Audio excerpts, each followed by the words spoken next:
What's going on, everyone? Welcome back. Today's Sunday,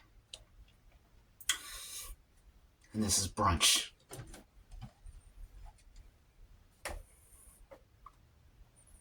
This is corned beef, canned corned beef, that's been fried in onions, garlic, tomatoes. Fried onions, fried garlics, fried tomatoes, and mixed into some white rice. Looks great. Can't wait.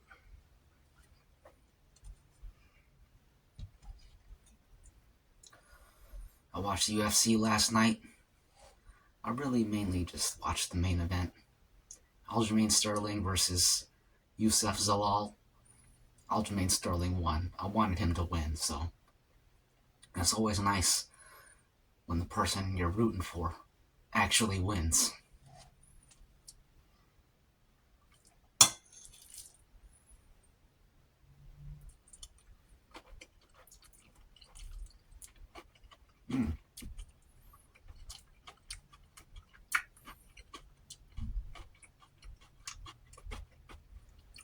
I put a lot of fried garlics on here,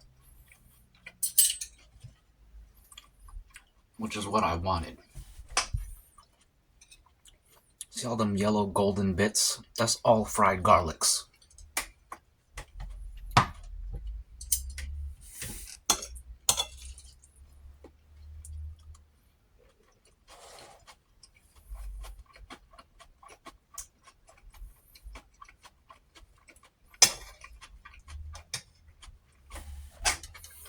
This is off center.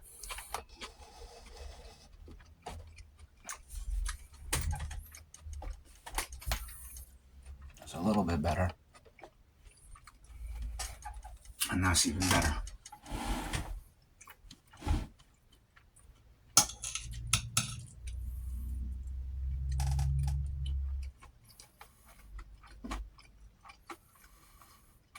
I've been eating a lot. I'm getting fat. Ends up just making me look better. Crazy how that works.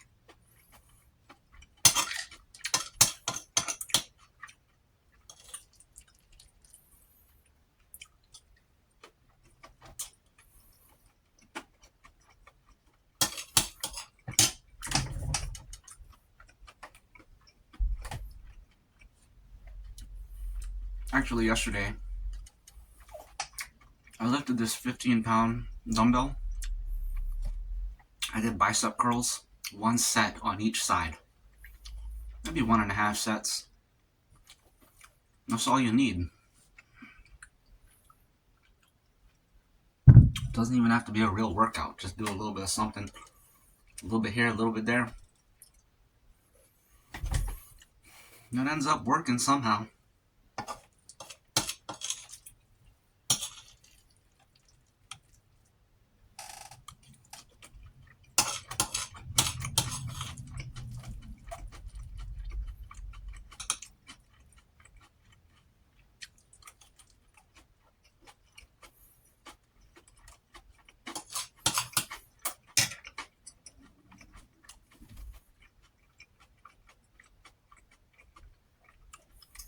Last week I was eating cakes, cupcakes, pastries, trail mixes.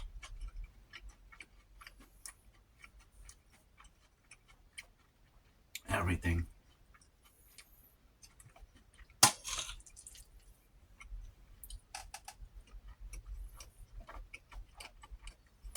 Whole bunch of sodas.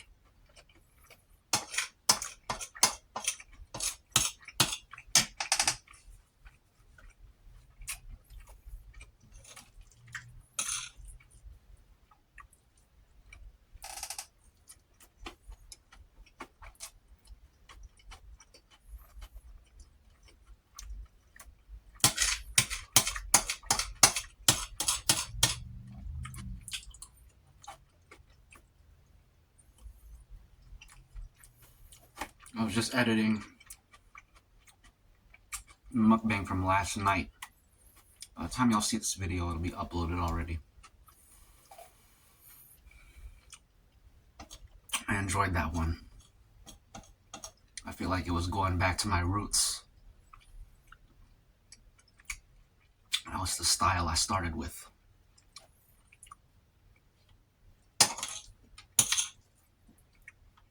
Can't go wrong going back to your roots. Gotta pay homage to where it all began.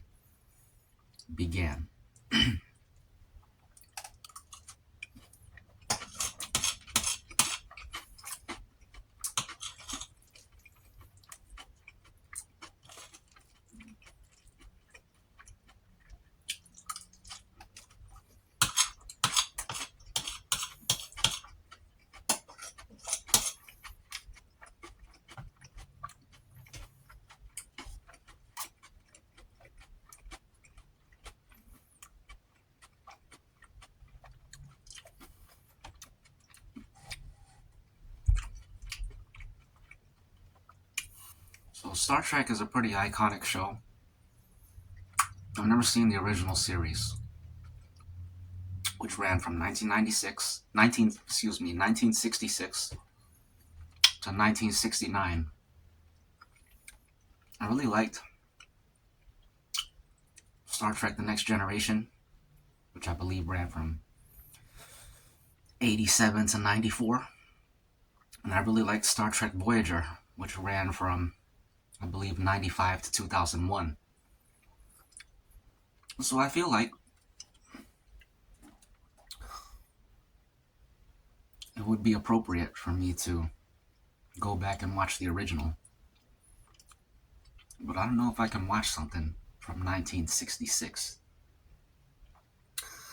That's a little bit too old. But I'll give it a chance. But at the same time, I also want to watch Deep Space Nine. That is a highly respected series within the franchise. Is that what they call it?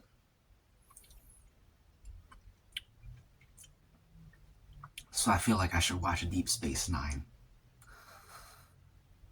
But the question is, which one do I want to watch first? I suppose I could try an episode of each.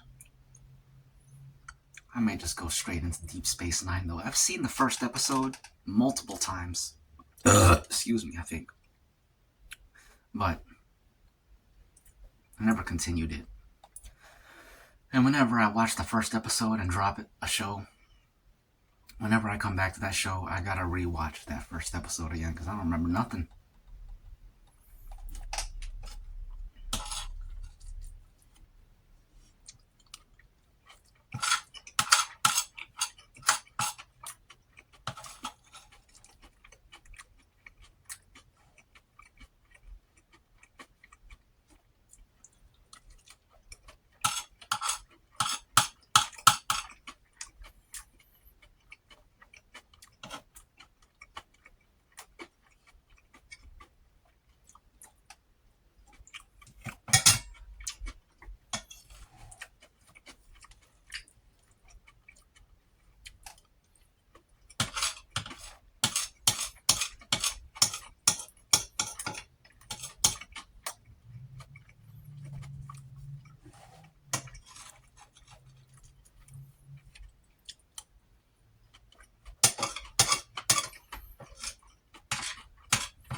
I don't have any waters. Oh well.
One moment, please. I gotta blow my nose.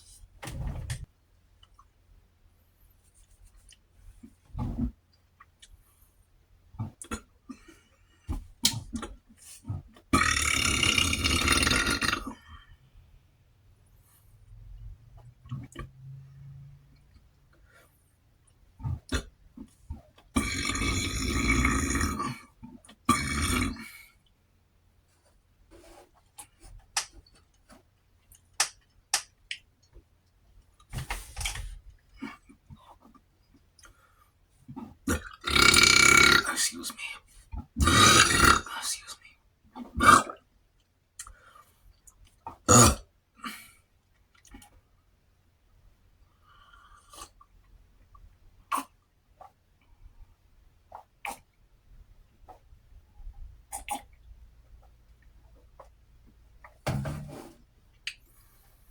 Last night when I was watching UFC, I was watching a little pirate live stream. Pirated live stream. And on the little chat box on the side, someone was talking about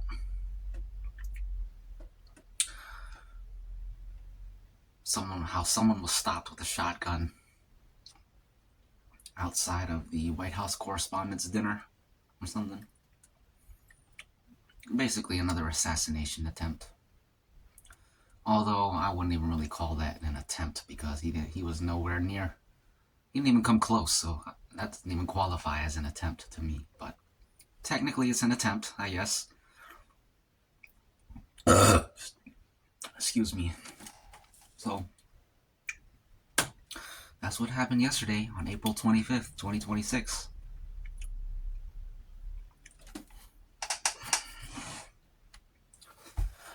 I saw the footage of the dude running past the checkpoint.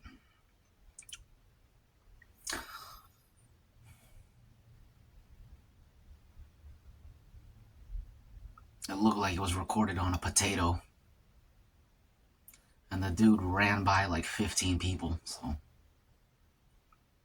might as well fire all them.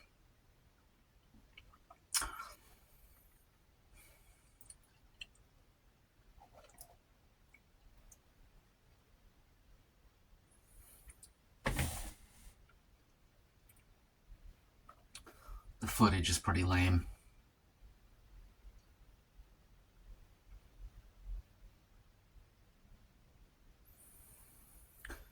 But I saw some cooler footages of other assassination attempts on other leaders around the world from other times. Those were exciting. One of the ones I seen,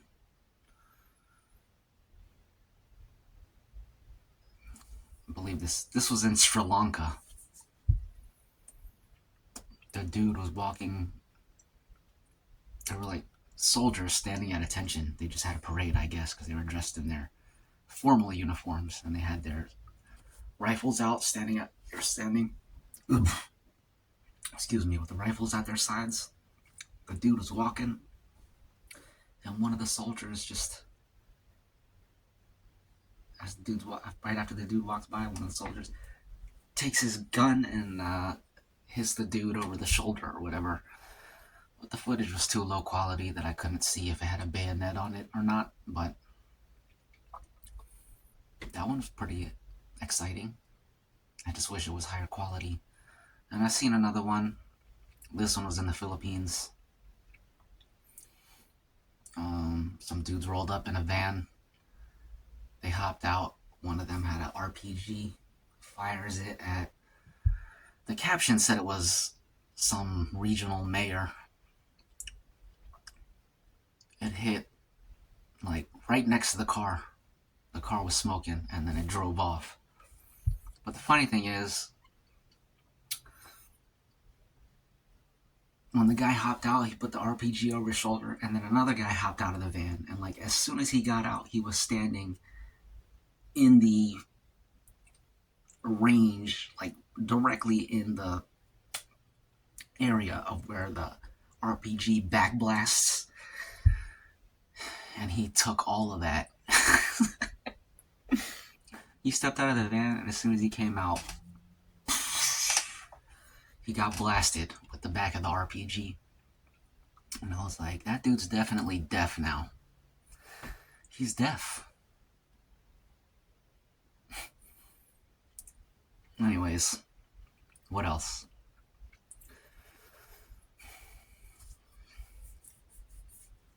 That's pretty much it. I'm ready to get back to editing this video over here, last night's mukbang. And then I'll edit this video, today's mukbang. And that'll be 2 mukbangs uploaded in one day, which is great. Always love to see that. Multiple videos in a day. It's great.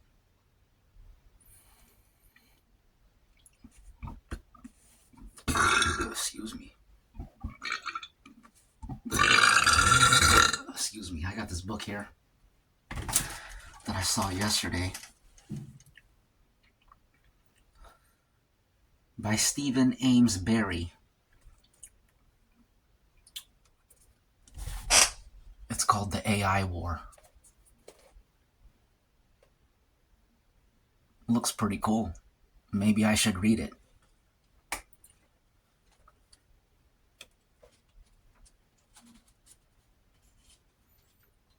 This was released in 1987, right when Star Trek The Next Generation began. Let's read the back. I'll read the back to you. The dreaded AIs have regrouped in an alternate universe and are preparing to launch their invincible fleet. Fleet with a capital F. That's how you know it's serious. But war-weary humanity refuses to accept the threat as real. Refuses to accept the threat as real. Commodore Kel Detrelna, that's his name. Kel Detrelna. Q-U-E-L space capital D apostrophe capital T R-E-L-N-A. Commander of the battlecruiser Implacable.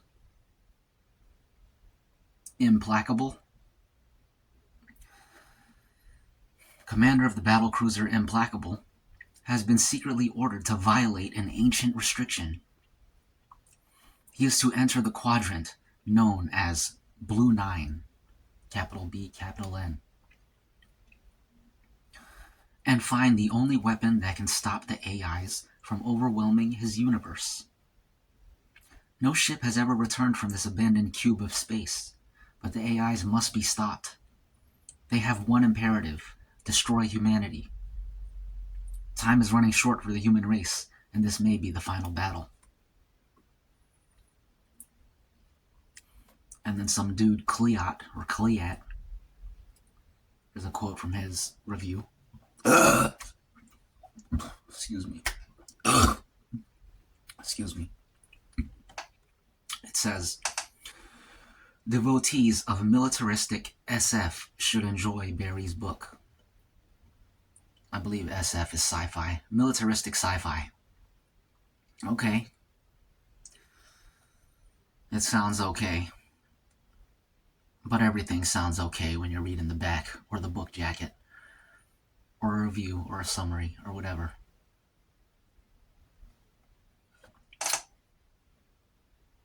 Oh, there's another one. How many Stephen Ames Barry's books do I have? Let's see here. Okay, I got 3.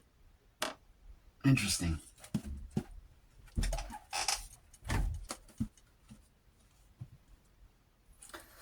These are dusty. Oh well. Let me check something here.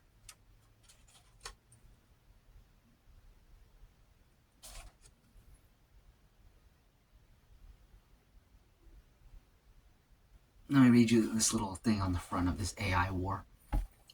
It says they came from another universe to destroy their ancient enemy. I wonder who they is. Is that the AI or is that us?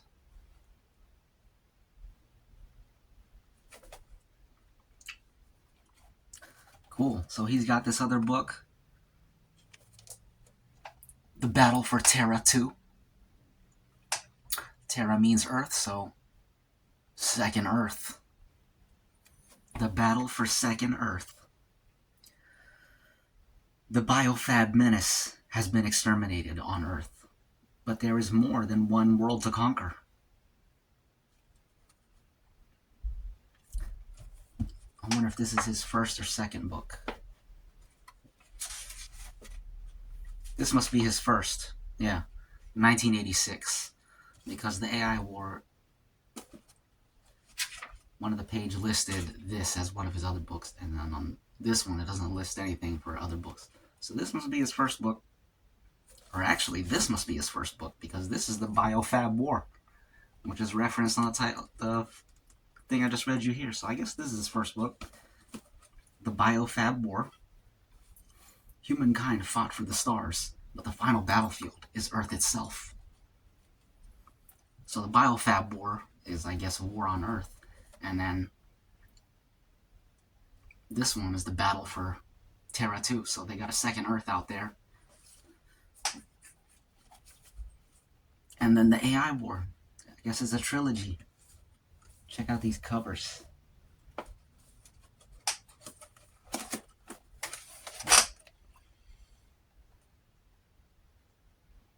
Cool, cool.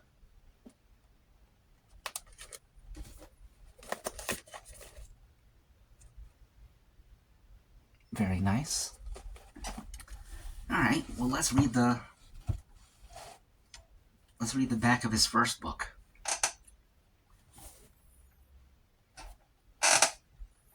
The Earth has been invaded. The problem is, nobody knows it. Flanagan, I used to know Matthew Flanagan back in the day. I believe that's a Scottish name, Flanagan. Flanagan was on his way to get some coffee when Sutherland, where's Sutherland from? The Southern land, I guess. That's as good a place as any. Flanagan was on his way to get some coffee when Sutherland noticed something strange about him. "Tim," he called out casually, "when did you become right-handed?" Flanagan wheeled around, reaching for his pistol, but Sutherland fired first. Sounds like me, right? A bright blue bolt flashed. On the floor, something lay dying. That wasn't Flanagan. A green, 6-foot insectoid, its tentacles twitching.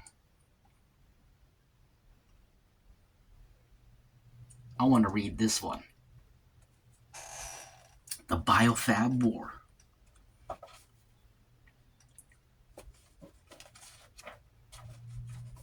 Let's read this front page here.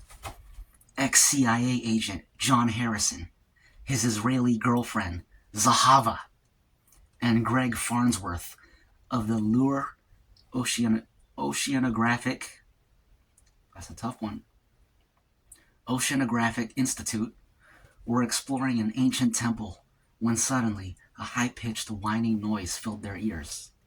When they came to, they found themselves inside a spaceship driven by Ronarans, whose ancestors had built the underground matter transporter thousands of years ago. Excuse me. So the Ronarans are aliens. Their destination? Earth. But a subtly different Earth than the one they had known. A planet that had already been invaded by a force dedicated to wiping out all human life in the galaxy.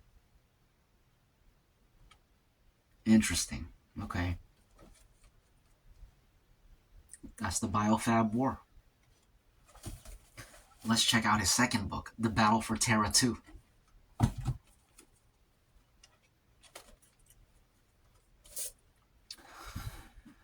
The sudden arrival of the Ronarran fleet saved Earth from enslavement to the dreadful insectoid biofabs. That was a huge spoiler. So the K-Ronarans are good guys. They're the good aliens that helped us against the green insectoid people. Okay. The K-Ronaran fleet saved Earth from enslavement to the dreadful insectoid biofabs, and a new interstellar age has dawned on the planet. John Harrison, hero of the biofab war, can relax at last. Or can he? For unknown to the Alliance, a few renegade biofabs escaped through a dimensional portal into an alternate universe. Okay, so the biofabs are the bad aliens. That's why it's called the biofab war. The green insectoid people with the tentacles, that's the biofabs.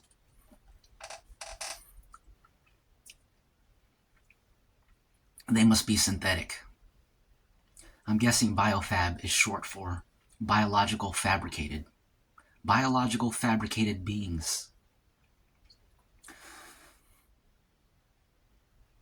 Okay, so a few of the renegade biofabs escaped through a dimensional portal into an alternate universe. They are rebuilding their forces for a counterstrike against all humanity in both universes. When the truth is discovered, Harrison is catapulted into a strange world to discover the location of the biofab nest, to burn it out before a new generation hatches. But it won't be easy, because in this version of Earth, Harrison is a revolutionary, on the run from the secret police of the Fourth Reich. This is sounding pretty lame. I'm not interested anymore.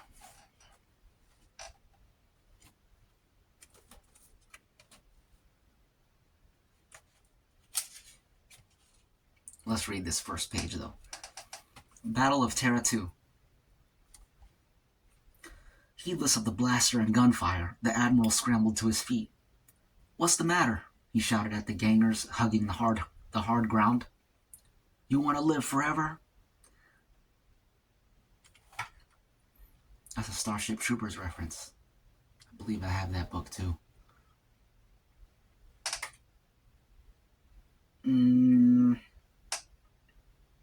Or maybe not. Blue lightning flashed by, never quite touching him. The gangers didn't stir. "Scum! I should have gassed the lot of you. Watch a man fight for his world." Turning, he charged the S-Kotar defenses. Running zigzag, firing his blaster. "Bloody bastard, see you in hell." Malusi rose. "Come on," he shouted above the din. We go, or he's right." Wheeling, he followed Hawkmeister. Hearing his answer as a roar swept the line, Vipers and Lords, blacks, whites, yellows, browns, all surged after him, charging uphill over their dead and dying. Irresistible, the wave swept up John, Heather, and Zerlind, carrying them along as it broke over the bunkers, smothering the blue flames, sweeping on into the compound, where a gaunt, cold man awaited, content for now. Interesting.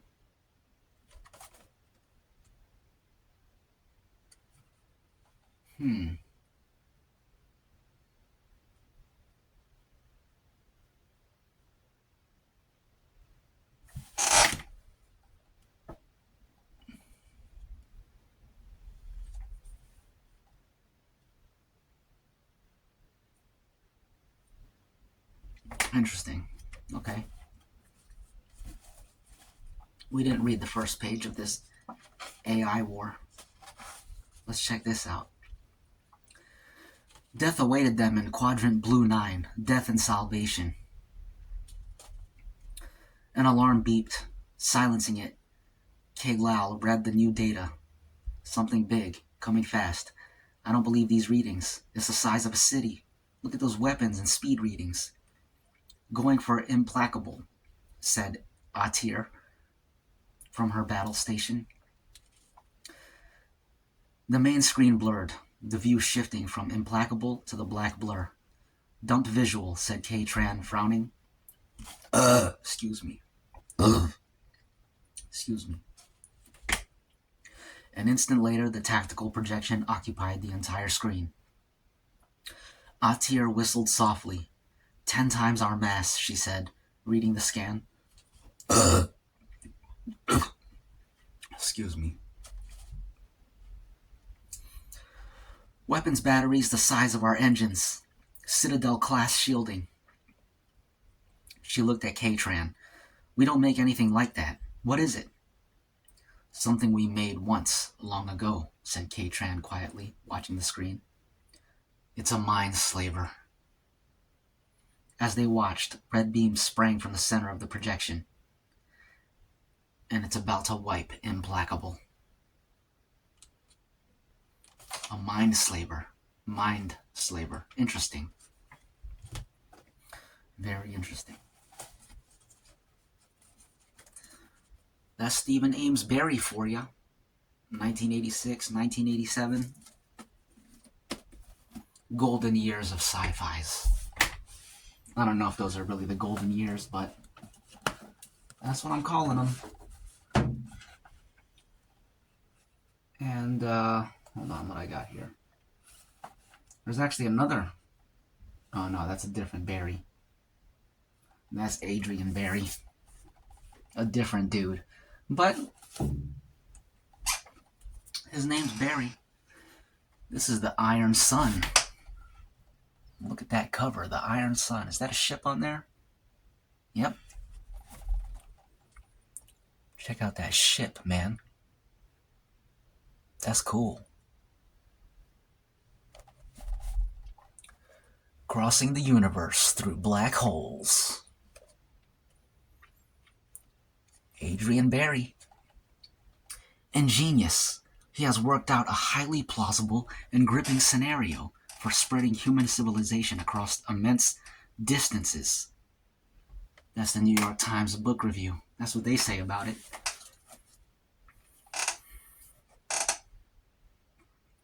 Chariots to the stars. Can man vault over time and space to infinity? Can a spaceship vanish through a black hole in space and within the same moment reappear in place light years distant?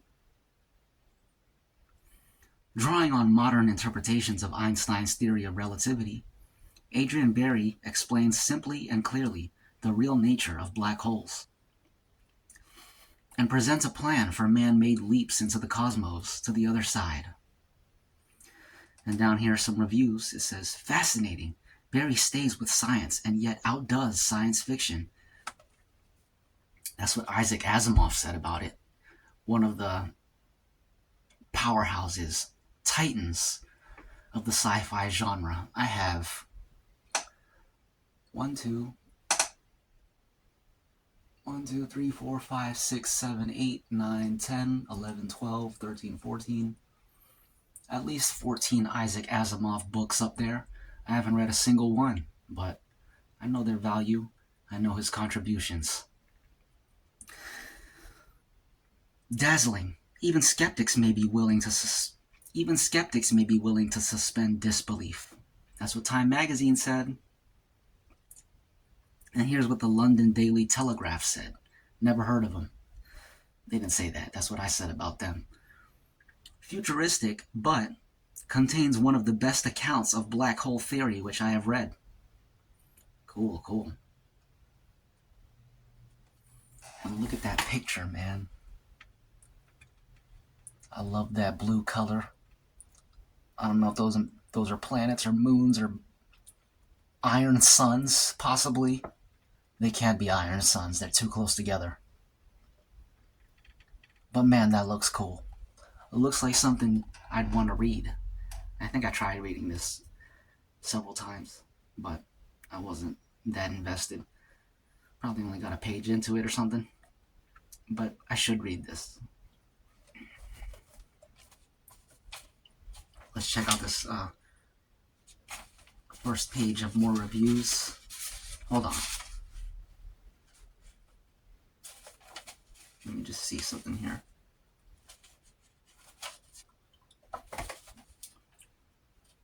Okay. Here's what Dr. Robert Jastrow from the Goddard Space Flight Center in NASA says about this. First of all, up top here it says, raves for Adrian Barry's Space Odyssey. Let me get this out of the way.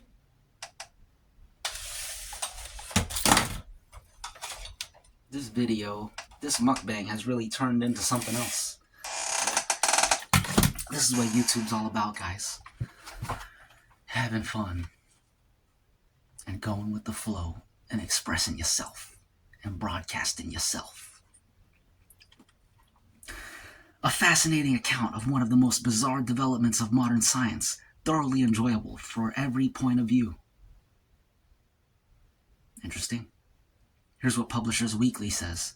Barry's book has already caused a stir in England. Astoundingly, he proposes and describes the actual making of some future society of a pair of black holes inside our galaxy. A society of a pair of black holes. Interesting. Instantaneous space travel can be achieved by maneuvering through these awesome man-made time machines.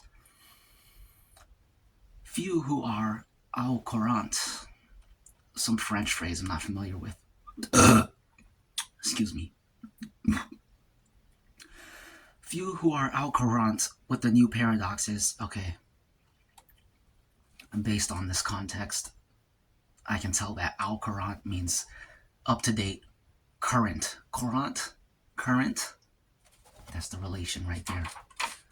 A fancy way of saying read up on the current, on the latest information. Few who are au courant with the newest paradoxes of astrophysics will fail to be riveted by his lucid, painstaking descriptions. Exciting reading with excellent diagrams. Here's what Gerard K. O'Neill says, professor of physics at Princeton University and author of The High Frontier.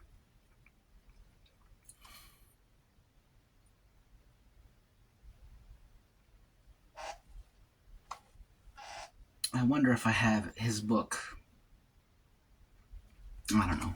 Don't have time to look right now. Anyways, Gerard says, historians of the third millennium may find Mr. Barry's book a fascinating example of predictive imagination. That's a great review right there. I could feel myself about to get goosebumps, but I didn't. This splendidly imaginative book is going to take the bread out of the mouths of science fiction writers. That's what Brian Aldiss says. Never heard of Brian Aldiss. I assume that's another author.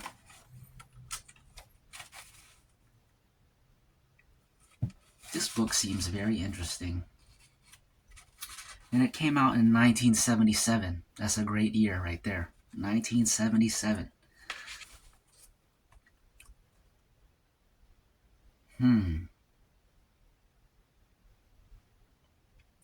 I don't know if this is even a story. It seems like a non-fiction book. Maybe that's why I didn't read it. But I would like to read something like this now. I don't need a story, as long as it's interesting. Yeah, the table of contents. I'll read you some of these. Part 1, Through the Black Hole. Where matter vanishes, the spinning gateway, into the whirlpool, the forbidden circle. Part 2, The Iron Sun. The Arm of Orion. The astromagnets. The politicians. The other end of the labyrinth. Excuse me. Looks like there's a 12-page introduction.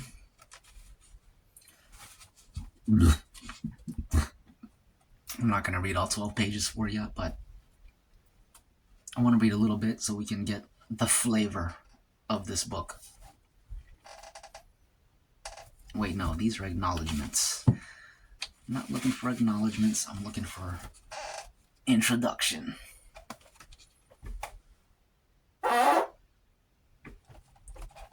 That was the horn, the trumpet, signifying the introduction.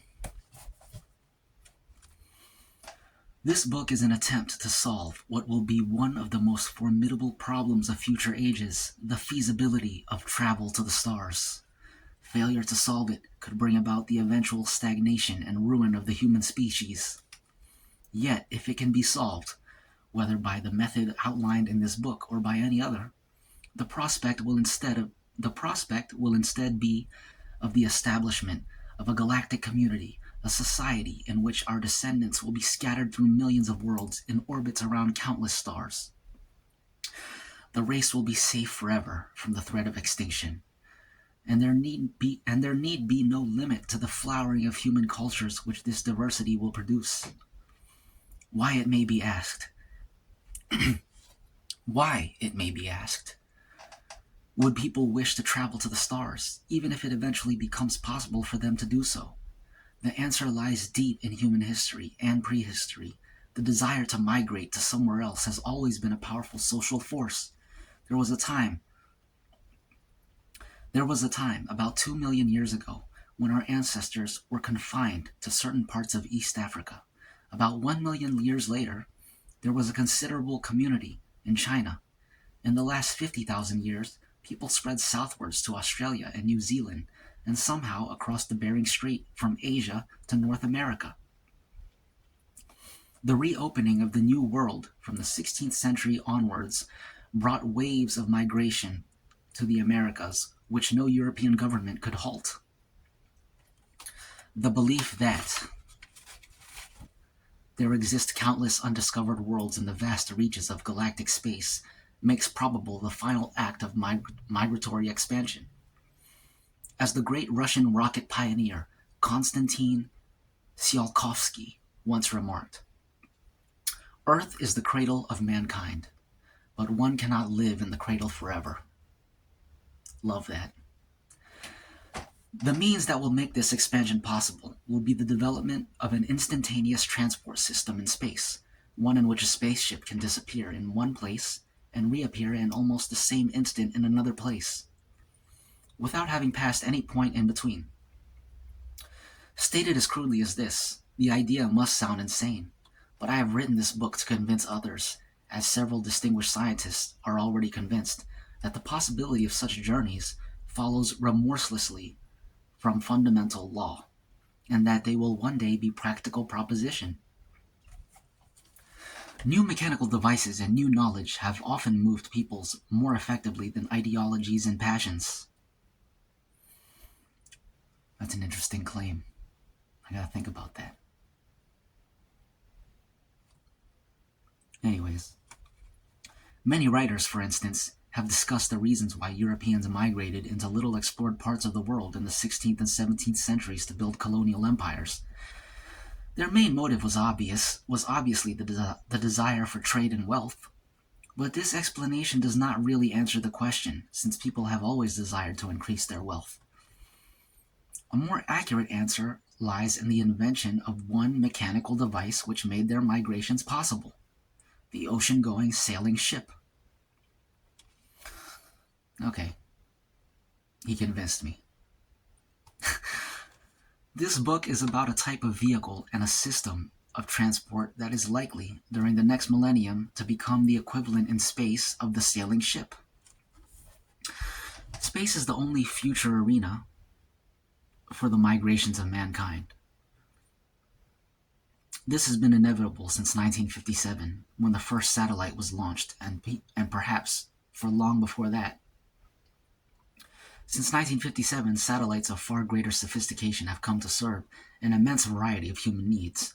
12 men have walked the moon, and it is likely that the dawn of the 21st century will see permanent lunar colonies. We're not there yet.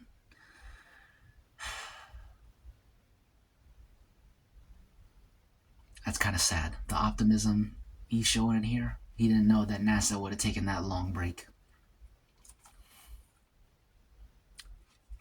More recently, it has been suggested by a distinguished professor of physics, Gerard O'Neill of Princeton, that cities could be built in space that would house tens of thousands of people, built with materials to be taken from the surface of the moon. Space, with its abundance of raw materials, is as much a part of our environment as a wheat field or a coal mine. And it is this fact which makes nonsense of the claims that there can exist any final limit to the extent of our economic growth.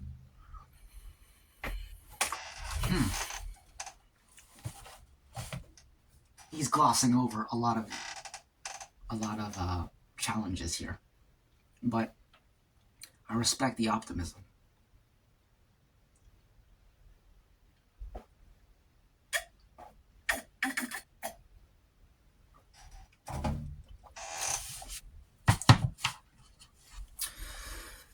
Imaginative plans already exist for the further colonization of our local solar system, as I reported in some detail in a recent work. The planet Venus is likely to have its unbreathable carbon dioxide atmosphere replaced by a more congenial one of oxygen and nitrogen by the introduction of algae microorganisms. Flying city-states housing tens of thousands of people, with the cylindrical design predicted by Professor O'Neill, will orbit the Earth and Sun in countless sizes and numbers. Excuse me. Excuse me. Excuse me. The stars are millions of times further from us than the furthest of our planets. A journey to them in any conventional type of spaceship could take centuries. Instantaneous travel will be the ultimate answer to this problem. Excuse me. Excuse me. Yet this will not merely be a question of designing a new form of space vehicle. It will demand, in addition, a gigantic engineering project in space, which is far more ambitious, both in scale and in cost, than any of the schemes I have so far listed. Because of the much greater expanse that it will demand, and the scientific knowledge that will be needed to carry it out, it seems impossible that it could ever become feasible during the next century or even in the first half of the 22nd century. On present trends, it will be possible in the early 23rd. The phrase present trends is intended as a roughly accurate statistical projection, which combines the three factors of economic, technological, and scientific growth. Economic growth is fairly easy to measure and predict by extrapolation from the past, provided that one uses a sufficiently long time scale. The present wealth of the human race, the gross world product, was estimated to have a value of about $5 trillion in 1974, the latest year for which figures were available at the time of writing. But the gross world product is far from being a fixed quantity. In real terms, that is, after adjusting for inflation, this wealth has tended to grow for a very long time throughout the world, at an annual average rate of about 3%. 3% each year may not seem very much when one is considering the next decade, but when we contemplate the effects of this growth over a timescale of centuries, predictions soon become startling. That is interesting. A British politician, R.A. Butler, a man with some knowledge of these effects of compound interest, predicted in 1950 that the standard of living in Britain, the amount of goods which a wage packet would buy, would have doubled in value by 1975. His political opponents laughed at him and assumed he was simply electioneering for his party, which was then in power. But it happened. He knew that Britain's national income per head was increasing by 2.8% every year, as it had done for more than a century, and he foresaw the effects which this would have. Anything which increases at 2.8% a year at compound interest must double every 25 years. His skeptical opponents, who were thinking in terms of simple interest, could not understand this. To Butler, who understood compound interest, it was obvious. That's a smart dude right there. Big shout out to R.A. Butler.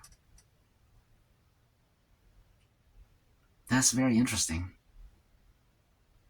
He wasn't just pulling it out of his butt. He looked at the math, 2.8%, stretched it out over 25 years. And the answer, the picture was clear to him. Granted, anything could happen in those 25 years to knock it down from 3% to whatever, but still, that's an interesting little tidbit.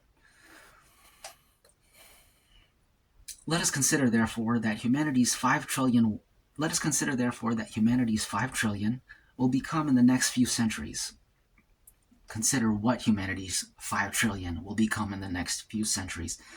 This is why I stopped reading this, I believe, back when I tried to read it years ago.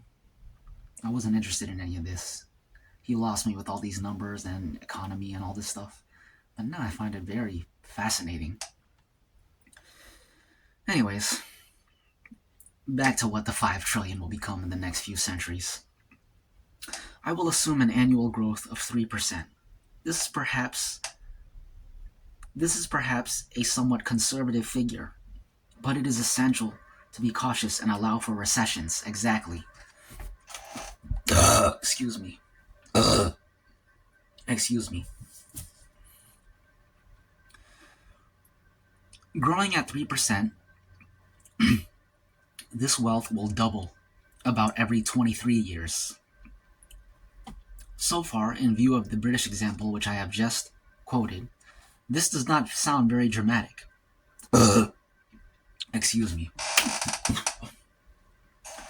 But as time goes forward, the effects of compound interest become extraordinary. Bearing in mind that the following dates are intended to be approximate, the growth will be something like this.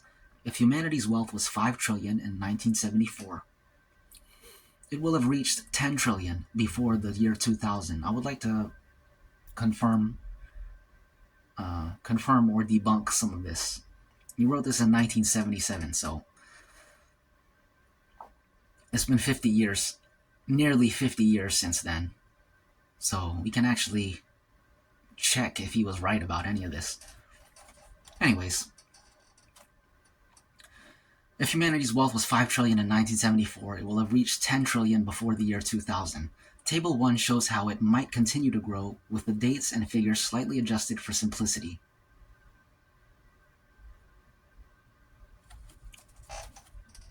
And here he has this. Here's the table he's referring to. He's got years there, and then the trillions there. So in 2025, we've passed that. He puts us at about 20 trillion in gross world product.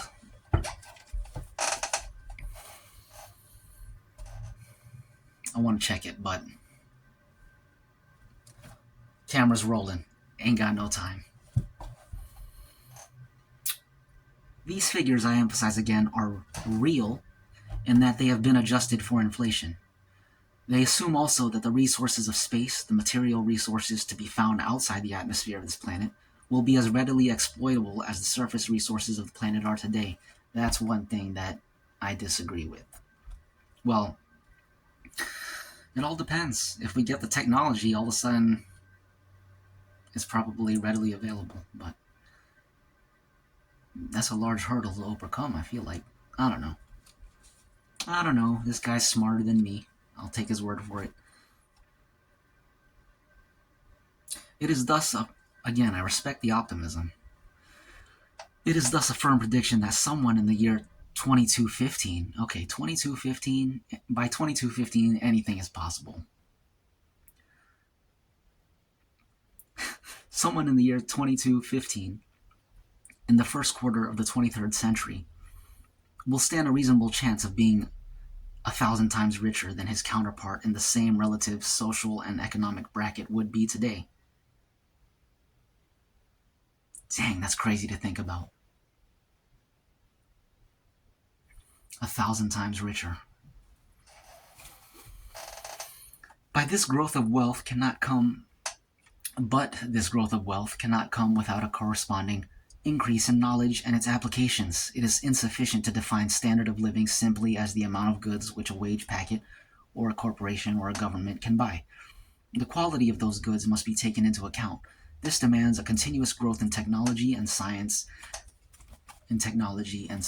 A growth which today continues at a pace which, viewed by the standards of any past era, would be considered unbelievably rapid. Only with this growth of knowledge can mankind acquire the physical energy to increase his wealth and extend his power over nature.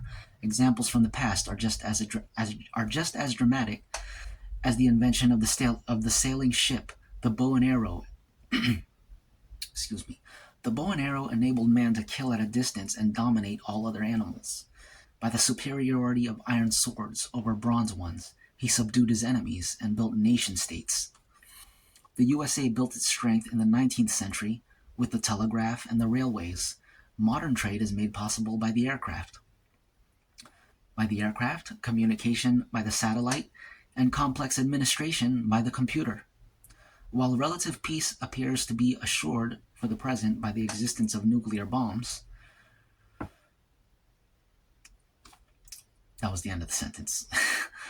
While relative peace appears to be assured for the present by the existence of nuclear bombs.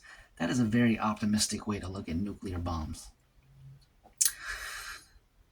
For this growth to continue indefinitely, it is necessary only that it shall continue to be matched by the growth of science. I don't know if science is continuing to grow, though. That's the scary part. One piece of knowledge will grow increasingly important as time goes forward. Excuse me. Excuse me. There will come a time when every businessman and administrator will need to be as familiar with the effects of Albert Einstein's special theory of relativity as he is familiar with global time zones today. That's very interesting. I know exactly where he's going with that, too. Many readers may wince at this, and their alarm is understandable. A friend of mine, a quite unscientific person, was studying at Harvard a few years ago and found that he was required to take at least one science subject. I chose astronomy, he told me. I wasn't sure what it was, but it sounded rather exciting, and I thought it would have something to do with telling one's fortune by the stars. What an idiot. And he's at Harvard. He shouldn't even be there. The first afternoon, some astronomy lecture notes were placed in front of us, and they were covered with horrible equations, all about relativity. My God, I nearly blew my lunch. This extreme reaction was unnecessary, for many laymen can, with a small effort, understand the special theory far more easily, perhaps, than they can grasp much more difficult concepts of finance and economics. There is no need for equations. The thing can be explained in only a few sentences. I will endeavor now to explain it, so that much that follows in this book will be easily comprehensible. That's a good place to stop. It's been an hour. I got a little carried away there, but I was interested. And actually, there's only 3 more pages, so I kind of want to finish reading this. Let's finish reading this. Again, he's about to explain relativity, special relativity. So,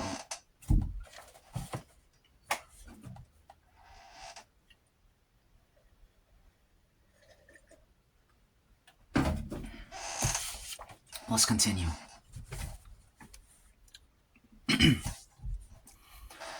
Light in the vacuum of space moves at an unchanging speed of 670 million miles per hour, irrespective of the speed of its source.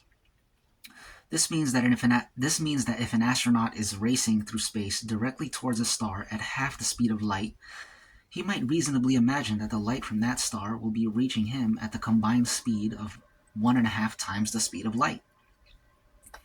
And so he gets out his most accurate clock to see whether this is true. To his astonishment, he finds that it is not. The light from the star ahead is still reaching him at 670 million miles per hour. After checking and rechecking, there is only one conclusion that he can logically draw from that fact. His clock must be running slowly. In other words, time on board the spaceship has slowed down. This is one of the main predictions of the special theory, that time always slows down in a moving vehicle. The faster the vehicle is moving, the more does time inside it slow down. And time does not merely mean what is recorded by the astronaut's clock. It means the actual aging of the spacecraft and the aging of the astronaut's body. It is no exaggeration to say that if he travels through space fast enough, say at 99.9% of the speed of light, he can return to Earth and find that he is physically younger than his own children, who have stayed behind.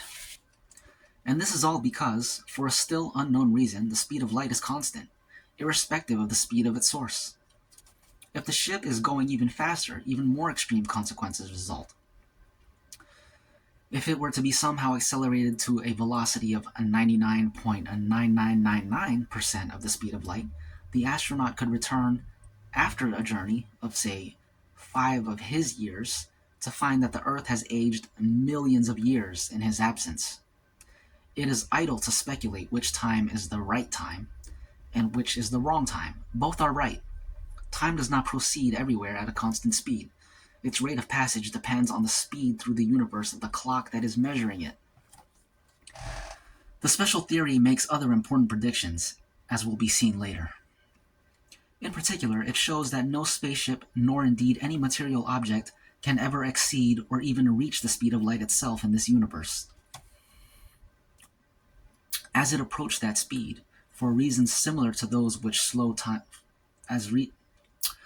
For reasons similar to those which slow down time, the length of the spacecraft, from nose to stern, would become steadily shorter until the speed of light itself, if that were ever possible to attain, it would become zero. The ship, in other words, would cease to be a material object. It would have no more material existence than the image of a photograph. The nearest star, the nearest sun to our own, is so far away from us that even if we were traveling at the speed of light, we could not reach it in anything less than 4.5 years. The speed of light, therefore, represents an impassable barrier to expansion. A journey through the vast reaches of interstellar space is restricted absolutely by this speed limit. One more half page. This book describes a method by which this supposedly impassable barrier can be penetrated, and how instantaneous journeys in space can be achieved, as opposed to a faster-than-light journey, which can never be. It was necessary in this introduction to outline some aspects of the special theory, in the simplest possible form, so that what follows would be intelligible. It was necessary also to show the scale in which human wealth is likely to increase during the coming centuries, for an instantaneous journey through space will require colossal amounts of energy. It is true that man will need only to supply a small fraction of this energy himself, for nature will do the rest. But even that small fraction of this energy would cost a considerable fraction of the world's present wealth. A fraction which is more money than he can afford in this century or the next. The remainder of the necessary energy, that remainder that nature herself will be able to provide when the time comes, and which man will harness to his aid, will be no less than the gravitational energy of 10 suns. Dang. We need the gravitational energy of 10 suns to pull this off.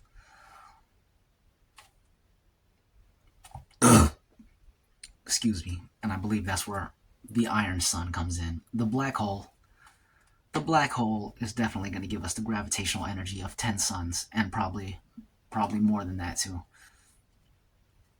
Interesting. Okay, we're done reading this, but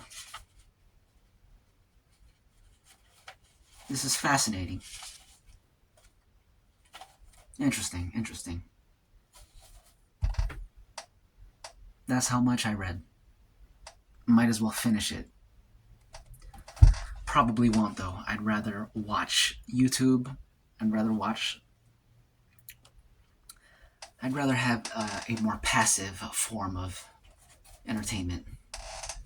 Reading is a very active form of entertainment. But